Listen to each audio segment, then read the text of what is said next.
안녕하세요. 북두시민혁명군의 전영돈입니다.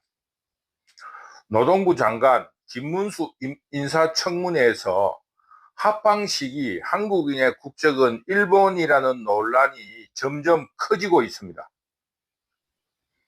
이 문제는 한국의 역사 교육이나 역사 인식에서 공산 좌파들이 가치 중심으로 해석하면서 내로남불이거나 공산좌파들의 권력 투쟁에 유리하게 해석하려는 의도에서 생기는 것입니다.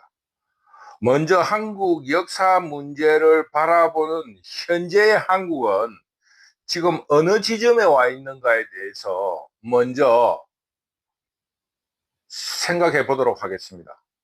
결국 역사는 과거와 현재 간의 대화 혹은 과거의 사실을 현재의 필요에 따라서 끌어오는 것이라는 역사관에 대한 그런 하나의 반응으로서 우리 지금 한국의 현대에서 왜 지금 과거의 일제시대의 문제가 거론되고 있는가에 대해서 한번 생각해 보도록 합시다.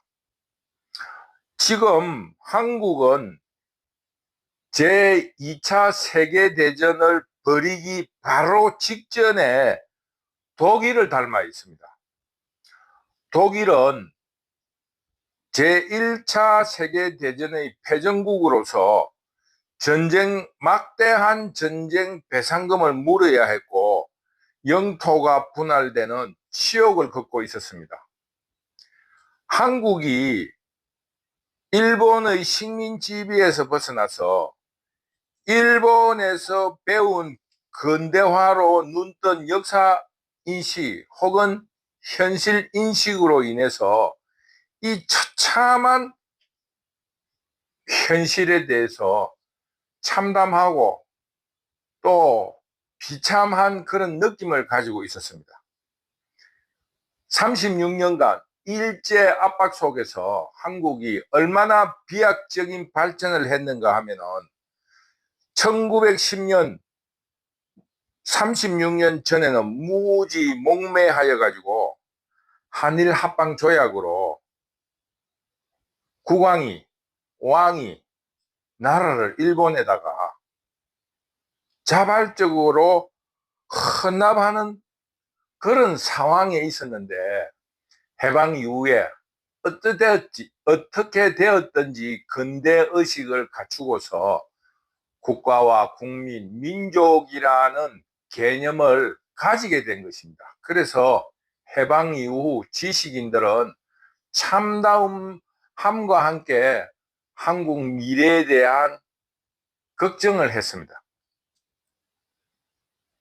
그리고 독일은 그런 처참한 패전국의 현실에서 명재상, 철의 재상이라는 비스마르크가 나타나서 철의 재상, 그 이름에 들리다시피 우리나라 박정희 대통령처럼 강력한 리더십을 발휘하여 국민들을 통합하고 패전의 패배주의를 극복하면서 산업을 부흥시켜 후발 산업국가로서의 나라를 안정시키는데 성공하였습니다. 한국도 독일과 마찬가지로 그 해방 이후 미국의 명문대학을 나온 이승만이 당시 세계의 인류 국가로 등장하고 있는 미국의 힘을 빌려야 되겠다는 생각으로 미국에 매달려서 외교를 통해서 한국의 독립과 건국을 성공시키고 미국과 동맹을 맺어서 그 외침, 안보에 대한 부담을 들고 경제 발전을 위한 원조를 들여오는 등 국가 발전을 위한 기초를 닦았습니다. 그리고 박정희를 통하여 강력한 리더십을 발휘하여 국민 통합과 산업화를 성공시켜 나라를 세계의 선진 반열에 올려놓았습니다. 이것이 한국과 독일이 닮은 점입니다. 그러자 독일 국민들은 그동안에 패전국으로 당했던 억울함으로 쌓인 울분이 터져서 그 어떤 민족적인 통합이 저절로 이루어지고 있었습니다.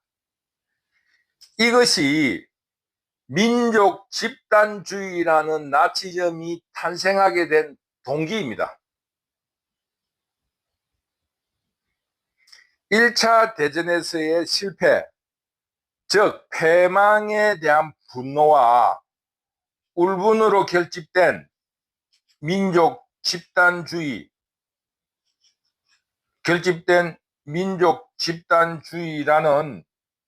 전체주의, 즉 히틀러의 나치 시대를 열게 하였습니다.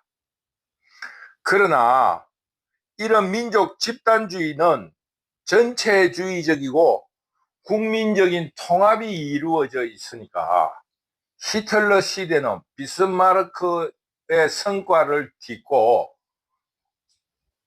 독일이라는 국가가 더욱 발전하는 그런 계기가 되었습니다. 그러자 이런 내부적인 그 통합으로 생긴 폭발적인 이 에너지를 소비할 곳을 찾기 시작했습니다. 결국 이런 에너지는 세계 경영에 나서야 된다는 의욕을 가지게 되었고, 이 세계 경영에 방해가 되는 선발주자들의 방해가 눈에 가시처럼 거슬리기 시작했습니다. 그리하여 민족 집단주의의 광기가 울분과 함께 주변국에 폭력적으로 나타난 것이 제2차 세계대전이며, 이런 에너지를 폭발시킬 희생양이 유대인이었습니다. 한국도 식민지 이후 박정희의 산업화 성공으로 이룬 현대사의 성취로 독일처럼 2000년대를 넘어서면서 민족 자신감이 표출되었습니다. 그러면서 한국에서도 민족 집단주의가 독일처럼 생겨나기 시작했습니다. 자유파는 개인의 자유를 우선으로 하는 자유주의인 반면에, 공산좌파들은 집단주의 혹은 전체주의적인 것을 내면적으로 숨기고 있습니다. 따라서 이 공산좌파들이 민족적 자존심을 전체주의, 나치즘인 민족 집단주의로 표출시키고 이용하기 시작했습니다. 그러나 이 한국의 공산좌파들의 이런 민족 집단주의의 이익은 사적 이익으로 혹은 진영의 이익으로 변질되어 갔습니다. 즉 지금 좌우 혹은 진보, 보수로서 싸우는 진영 논리 혹은 당파 싸움에서 주도 세력 혹은 지난 시대의 소수파들이 권력 투쟁에서 승리하기 위해서 이런 집단주의, 민족 집단주의, 그리고 전체주의를 권력 투쟁이라는 사적 이용물로 변질시켜 버렸습니다. 즉 독일처럼 세계 경영에 나선다든가 민족 통합에 나서는 게 아니라 민족의 자존심을 내부의 분열에 이용하고 있다는 것입니다. 지금 독일과 한국을 비교함에 있어 가지고 북두시민혁명군 유튜브를 시청하시는 분은 오늘의 한국을 이해하시는데 좀 도움이 되었는가 모르겠습니다. 즉 독일은 그 민족의 자긍심을, 민족을 통합시켜 세계 경영에 나가자는 것이고, 한국에서 자유우파 혹은 지금 뉴라이트로 잘못 알려져 있는 팩트주의 역사학자들은 이런 분출된 민족 자긍심을 과거를 반성하는 계기로 삼아서 분열하지 말고 민족을 통합시켜서 세계 선진화로 나아가자고 주장한 반면에 공산 좌파들은 나치의 집단주의로 악용을 해서 민족 내부의 분열을 해책하면서 권력 장악에 이용하고 있다는 것입니다. 대강 총정리를 하면은 식민지 혹은 패전국으로서의 민족 패배주의를 강력한 지도자의 출현으로서 국가가 부강해지면서 민족의 자긍심을 세계 경영에 나서게 한 게 히틀러고, 민족 내부의 분열로 나서는 것이 한국의 지금 공산 좌파와의 다른 점이다. 이것을 명백히 인식해 주시기 바랍니다. 오늘 이야기하고 싶은 본론으로 돌아와서 김문수 노동부 장관이 말했던 건국절, 그리고 1910년 한일합방 조약 이후 한국은 국적이 일본이었다는 것에 대해서 오늘 유튜브의 어느 방송에서 보니까 경북대 김창록이라는 교수가 나와서 주장하기를 1965년 한국과 일본이 외교 정상화를 하면서 한일 기본 합의서를 작성했는데, 그때 1910년 이전에 맺은 대한제국과 일본과의 모든 조약은 무효라고 명기하여서 대한민국의 입장에서 1910년 이전에 있었던 한일 합방 조약은 그 기본 합의서 1965년 한일 국교 정상화의 기본 합의서에 따라서 한일 합방 조약은 무효이다. 그래서 1910년 이후의 모든 일본의 행위는 무효이므로 1910년 일본의 국적은 한국이었다고 합니다. 그러면서 그분이 예를 들어서 말을 하기를 3.1운동은 지금 국정론의 논리로 이야기하면은 소요나 내란이 되고 임시정부는 반국가 단체가 되는 것이라고 주장했습니다. 북두 시민혁명군이 이렇게 가만히 그분의 이야기를 들어볼 때 한국의 최고 학부 대학교의 교수라는 학술 전문가가 말이야, 개념도 없이 뒤죽박죽 주장을 이리 섞고 저리 섞은 빈대떡을 만들어 가지고 그 말도 안 되는 주장을 늘어놓는 것을 보고 이 나라가 지금 미쳐 돌아가고 있는 거 아니냐, 완전히 나라가 미쳤다라는 생각을 버릴 수가 없었습니다. 즉 김창록 경북대 교수가 주장하는 법적 무효와 실제적인 팩트에 대해서 이 김창록 교수는 혼돈하고 있는 거예요. 그러면 우리가 지금 북한의 예를 한번 들어봅시다. 지금 북한은 한국 헌법상 불법단체입니다. 한국적 입장에서 불법이므로 현재 일어나는 북한에서의 모든 행위는 법적으로 원천적으로 무효입니다.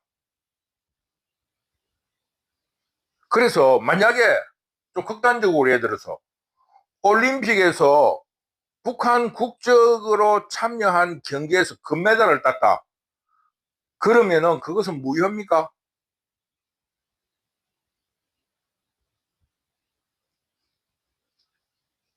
그리고 지금 북한과 벌이고 있는 남과 북의 이 합의서는 그 불법적인 단체와 교섭하고 있는 지금 한국 정부는 그 뭐 기본 합의서가 무효라고 주장할 수 있습니까?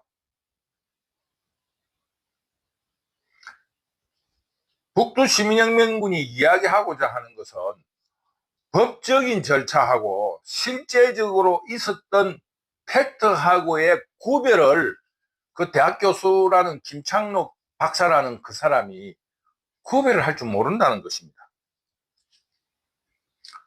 그러니까 이 사람이 이야기하기로는 1965년도에, 그럼 1910년부터 1965년도까지 있었던 그 기본 합의서에 따라서 무효라고 하기 전에 있었던 모든 행위는 법적으로 정상적으로 돌아갔는데 65년도 기본 합의서에 따라서 원천 무효가 됐으니까 그동안에 있었던 일은 법적 무효니까 모든 게 무효입니까? 이런 무책임한 말을 어떻게 그렇게 할 수 있습니까? 그러면은 우리가 일본이 한국에서 36년간 통치를 한 그 사실은 없었던 겁니까? 36년간 어쨌거나 간에 총독이 4명인가 5명 있었고 그 총독에 의해서 감옥에 갔다 온 사람도 있었고 세금도 내고 했던 이런 모든 일들이 없었던 일입니까? 정말로 그 대학 교수라는 사람이 어떻게 그렇게 무책임하게 이야기합니까? 그 사람이 말하는 결론은 바로 그거예요. 기본 합의서에 따라서 모든 그 대한제국과 일본 간에 맺었던 조약은 무효이므로 1910년 이후 한국은 국적이 일본이 아니라는 겁니다. 그러면 한국 국적은 무엇입니까? 그 사람 말대로 원리대로 한다면 그럼 그 시절에는 임시정부 소속입니까?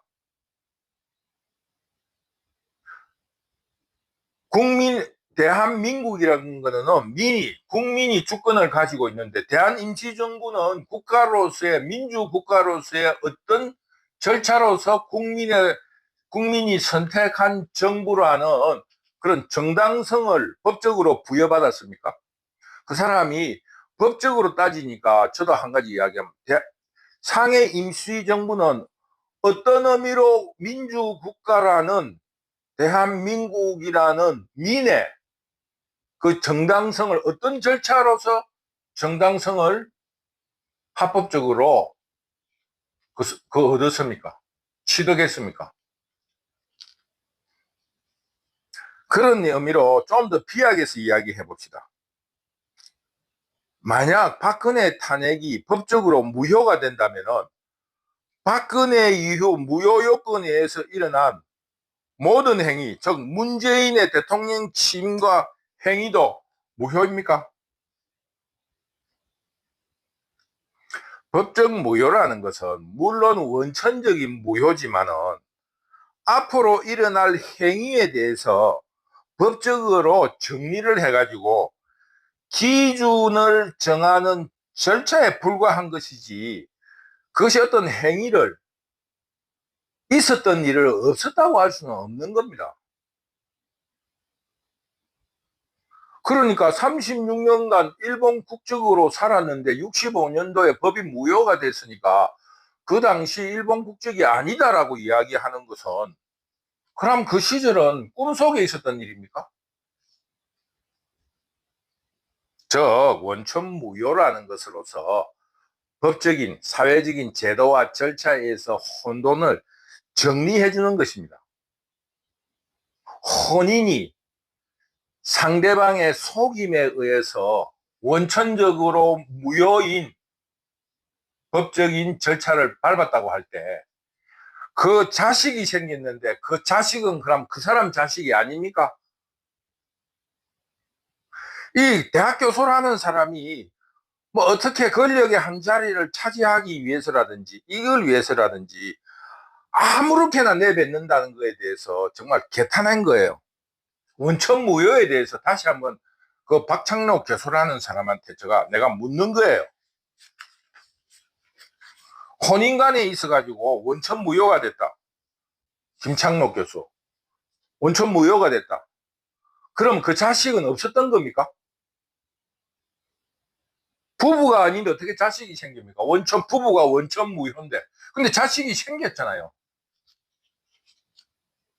그 법적으로 정리해 주는 거예요. 앞으로 다툼에 대해서. 이 법이라는 거는 팩트를 중심으로 해가지고 이 사회의 제도를 정리해주는 기능을 합니다.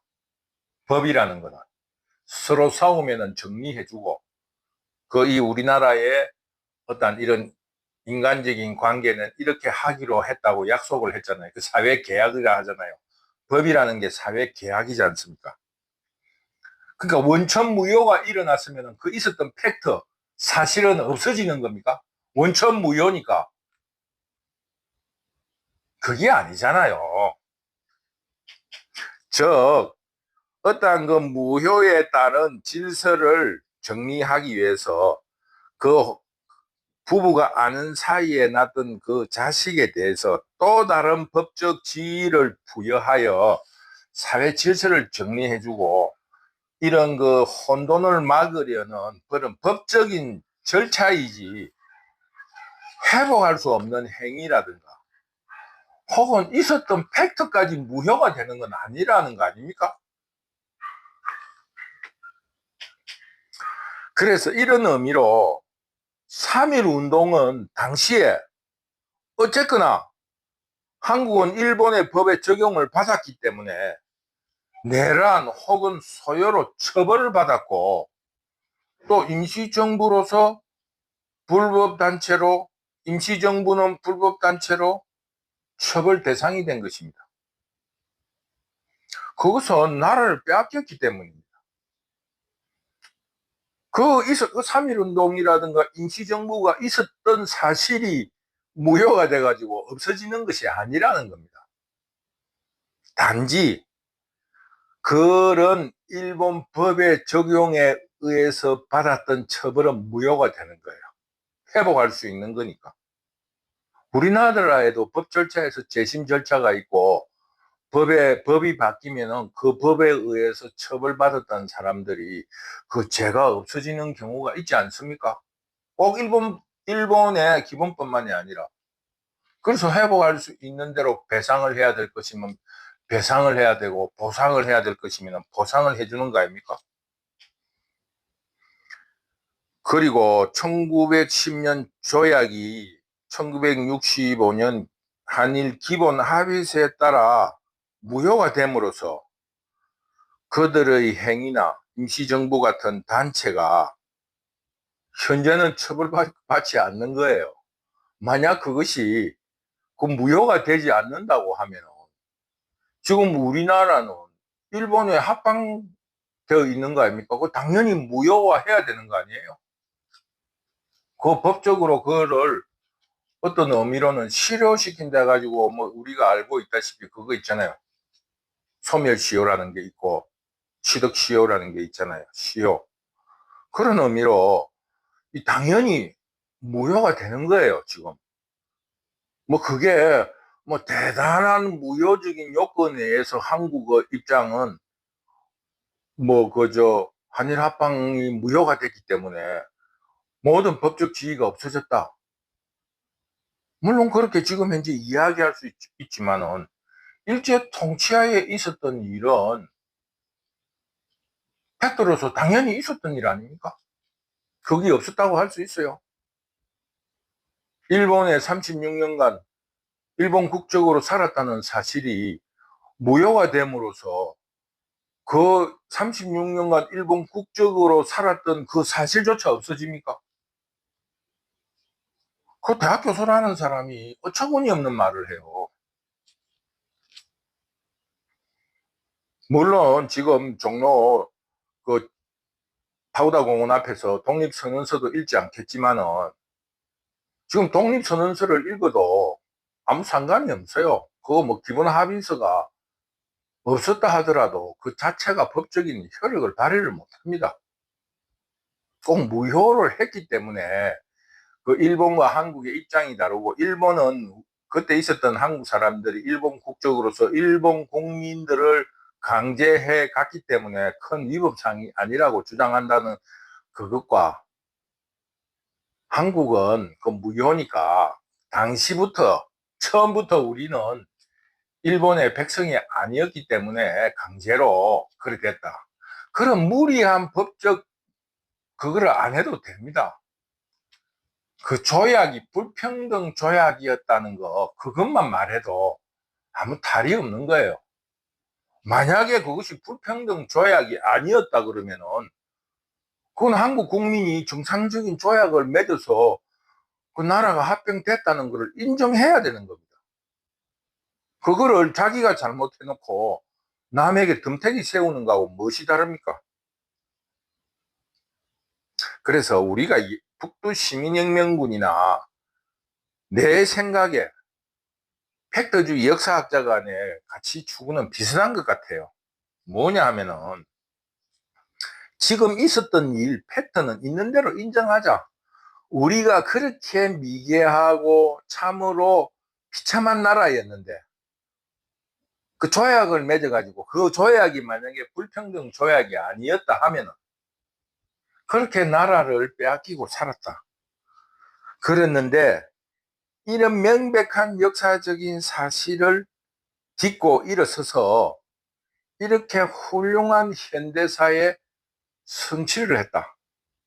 그러니 우리는 앞으로 이 세계사를 놓치지 않고 따라가면서 선진국으로서 선도해 가면서 이런 민족 분열이라든가 세계 정세에 어두워서 식민지가 되는 아픔을 다시는 겪지 말자. 이게 역사의 교훈이라고 생각해야지. 있었던 일을 남에게 덤태기 세우고 자기 잘못은 하나도 없고 나라 빼앗긴 거는 저쪽이 무조건 힘으로 빼들어가고 한 가지만 이야기를 우리가 할 수 있잖아요. 아간 파천 뭡니까? 아라사 일본 러시아의 대사관으로 왕이 도망간 거 아닙니까? 청나라와 일본에 시달리다가 그때 어떤 경우가 있었어요? 고종이 청나라의 나라를 팔아먹을 것인가? 러시아의 아라사의 나라를 의탁할 건가? 일본의 힘을 빌릴까? 이런 그게 덕수궁 뒷땅길에서 일어난 거 아닙니까? 그게 일본만이 우리나라를 빼들어 가려고 했어요. 이런 역사적인 사실을 왜곡하고 숨기려고 한다고 숨기시는 것도 아니잖아요. 따라서 우리가 그 시절에 있었던 친러파, 친청파, 청나라파, 친일파 등으로 국론이 분열되고 당파 싸움을 하면서 결국 일본에게 조약으로 나라를 갖다 바치는 그런 역사를 없었다고 하고 우리나라에 훌륭한 고종 개혁군주 개혁군주 고종이 있었고 일본에 침략만 받지 않았다면 합방만 안 받았으면 일본보다 우리나라가 훨씬 잘 사는 나라가 됐을 거라는 그런 아무런 근거도 없고 현실적인 시각도 없이 그냥 주절주절 짓거리기만 하면 나라가 부강해지고 일본보다 앞섭니까? 도리어 이 역사, 개인사에도 흥망성쇠가 있듯이 나라의 흥망성쇠를 겪었던 역사적인 팩트에 대해서 착하게 우리가 이실직고를 하고 반성을 할 것은 반성하고 교훈을 얻을 것은 교훈을 얻어서 앞으로는 이런 일이 절대로 없도록 해야 된다 하는 것이 역사 공부를 하는 역사를 배우는 하나의 그 어떤 이유 아니겠습니까? 그런 거를 팽개치고 우리나라는 세계를 제패할 민족으로서 당군이 세운 나라를 그 일본의 친일사관을 배워가는 거예요.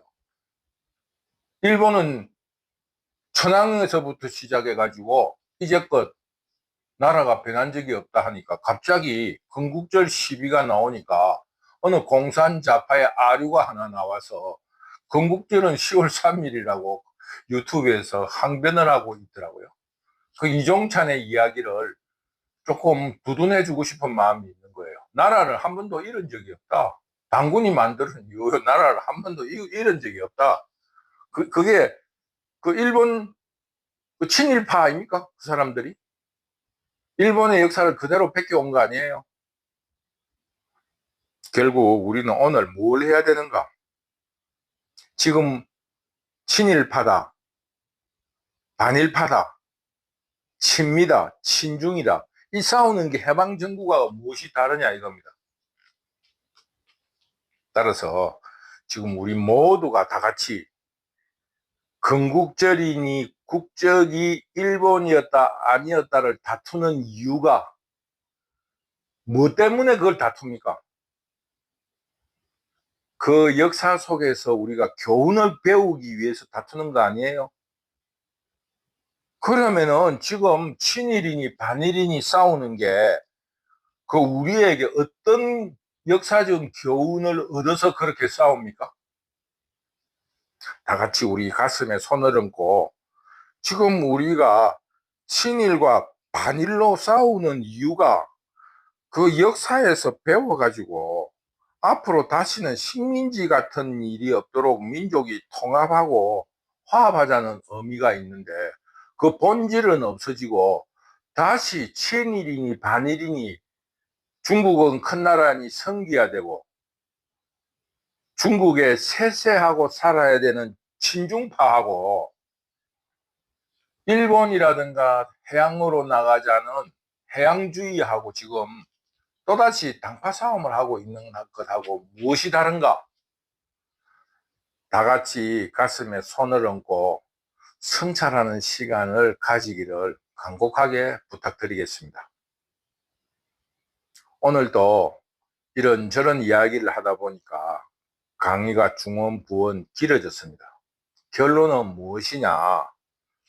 그 공산자파에서 벼슬자리를 한번 하고 싶든지 권력 주변에서 어떠한 옆자리라도 하나 얻어보려고 하는 경북대 김창록 교수가 말한 1965년 기본조약에 의해서 한일 기본합의서에 의해서 1910년 이전에 있었던 제한제국과 일본 간에 맺었던 모든 조약은 무효로 한다.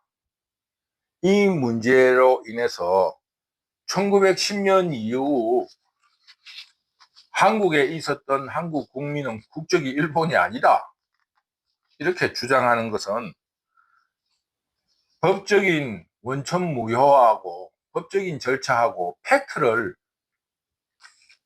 혼돈해서 일어난 사실이다. 혼돈했기 때문에 일어난 것이다.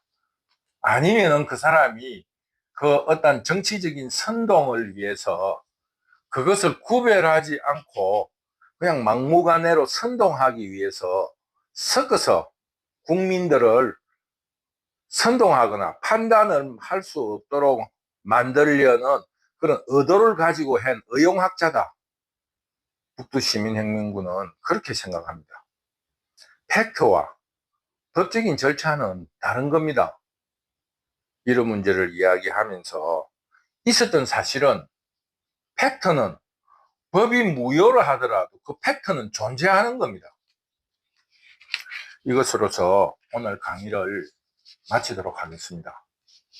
북두시민혁명군을 참 보잘것없는 북두시민혁명군 유튜브가 한 6개월 정도의 시간 만에 유튜브가 1차적으로 제시한 1단계 가이드라인을 곧 넘을 것 같습니다.